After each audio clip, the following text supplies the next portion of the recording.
Today in Sacramento, California, tensions rise as a sheriff locks horns with a major healthcare provider.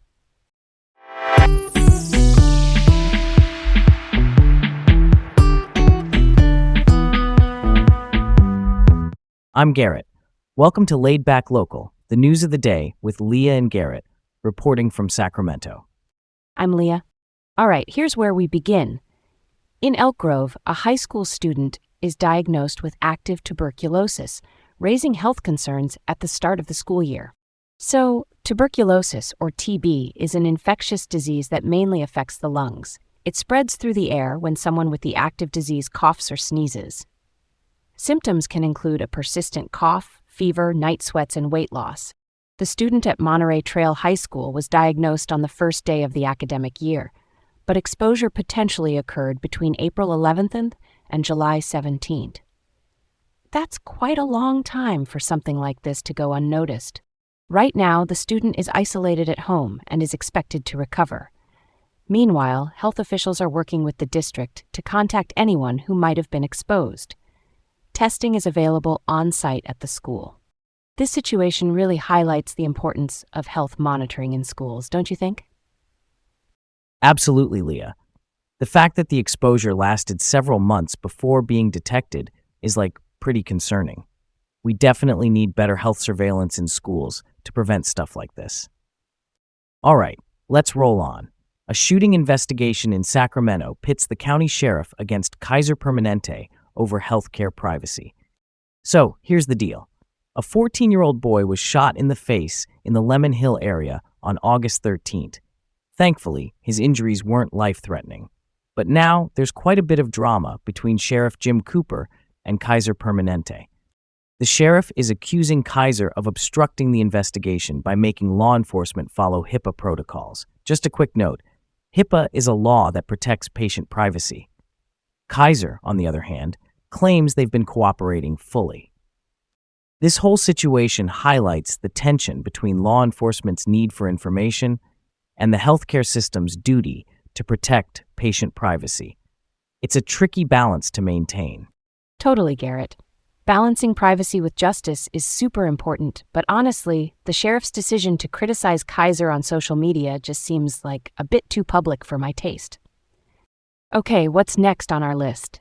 A California prison guard receives a life sentence for horrendous abuse of female inmates. Gregory Rodriguez, a former correctional officer, was sentenced to 224 years for sexually assaulting 9 inmates over 11 years at the Central California Women's Facility. He was convicted on 62 counts, including rape and sexual battery. The victims have described the manipulation and abuse they faced, and it's just heartbreaking. This case is part of a broader scrutiny into the prison system, highlighting systemic issues like the code of silence that can enable such abuse. Interestingly, Rodriguez's family describes him as a devoted family man, which is just such a stark contrast to his actions. Wow, that's intense. The systemic issues here are just outrageous. We really need deeper reforms and accountability in the prison system to prevent this kind of thing. All right, let's switch it up. A Carmichael tenant files a lawsuit over living in deplorable conditions despite paying high rent. Joshua Allen Daniels is suing the owners of Westwood Apartments, claiming he's been living with mold and bugs while paying $1,800 a month. That's just wild.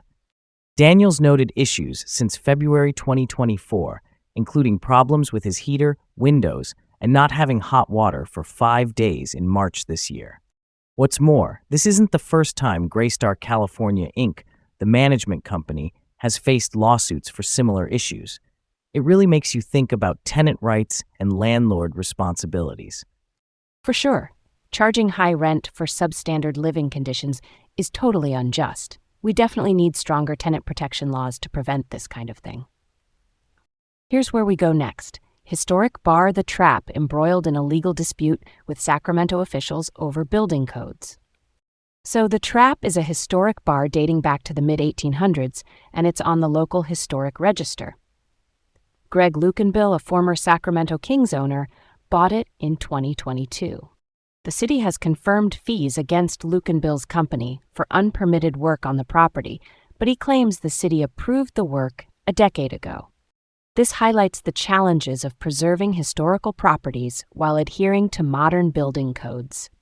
It reflects broader tensions between property owners and municipal regulations.